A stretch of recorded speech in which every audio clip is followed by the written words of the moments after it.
Berawal dari sebuah jalan totoang yang sangatlah lumayan panjang, sejuk karena rimbun pepohonan di kiri kanan tepi jalan, di mana jalan itu adalah salah satu jalan untuk menuju perkotaan.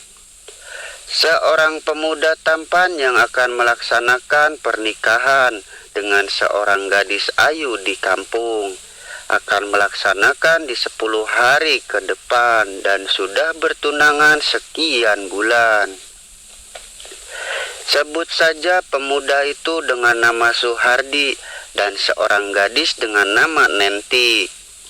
Di suatu hari yang cerah, Nenti menghubungi Suhardi kekasihnya lewat telepon genggam miliknya. Karena Nenti disuruh orang tuanya agar Suhardi datang ke rumah hari itu.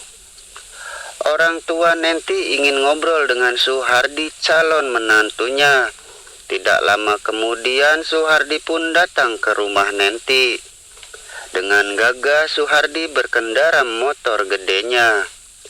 Lalu Suhardi mengobrol dengan orang tua Nenti. Nenti pun menyuguhkan 2 gelas kopi beserta kuenya. Orang tua Nenti menyuruh Suhardi untuk bikin undangan pernikahan di percetakan karena orang tua Nenti tidak tahu tempatnya. Setelah usai obrolannya, Suhardi pun bergegas pergi.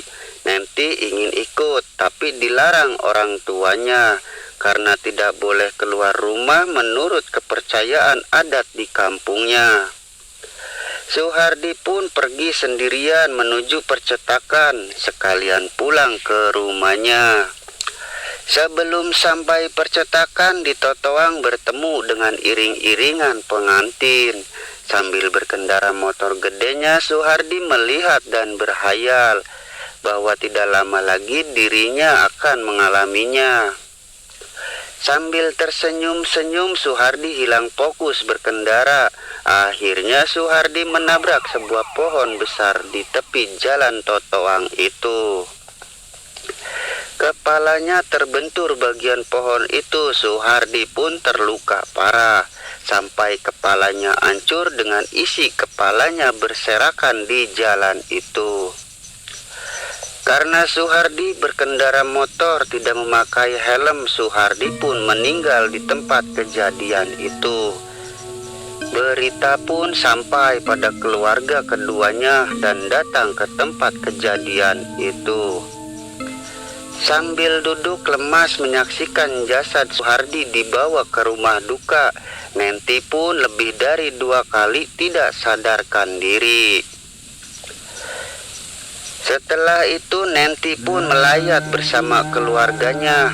Usai acara pemakaman Suhardi, Nenti beserta keluarga pun pulang. Setelah itu Nenti sering sakit-sakitan dan banyak melamun dan berujung hilang ingatan atau gila ringan. Arwah Suhardi pun jadi tidak tenang dan jadi arwah yang gentayangan jadi penghuni pohon besar itu. Arwahnya pun dendam pada orang yang akan melaksanakan pernikahan yang melintasi pohon besar di Totoang itu. Di suatu ketika ada iring-iringan calon pengantin yang menggunakan kendaraan mobil melintasi jalan itu. Hantu Suhardi yang dendam mengganggunya hingga menimbulkan kecelakaan menabrak pohon besar itu. Puluhan korbannya meninggal dunia termasuk calon pengantinnya. Pohon besar itu bertambah angker dan seram karena bertambah penghuninya. Arwah-arwah yang gentayangan dan penasaran. Hampir setiap malam terjadi kecelakaan, sering menimbulkan kematian. Di tempat itu sering tercium aroma bau amis, suara ringkihan dan tangisan seperti orang menahan kesakitan.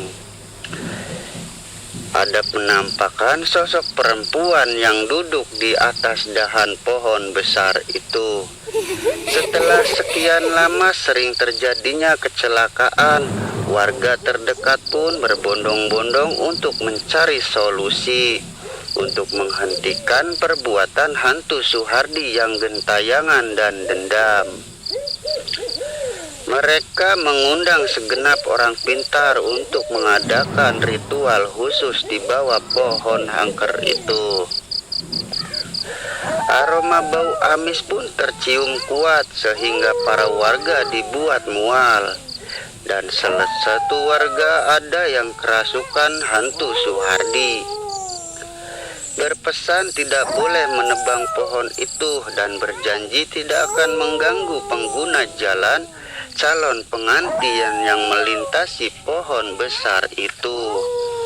Jikalau permintaan maafnya pada Nenti tersampaikan karena sudah membuat Nenti gila yang disebabkan kegagalan dan kematiannya. Setelah kurang genap dari 3 tahun Nenti berobat jalan karena sakitnya. Dan akhirnya Nenti pun sembuh. Setelah sembuh Nenti pun diajak ke tempat itu oleh orang tuanya dan orang pintar ataupun kiai. Nenti pun sudah ikhlas dengan kepergian Suhardi. Menjelang maghrib mereka pun pergi menuju tempat itu.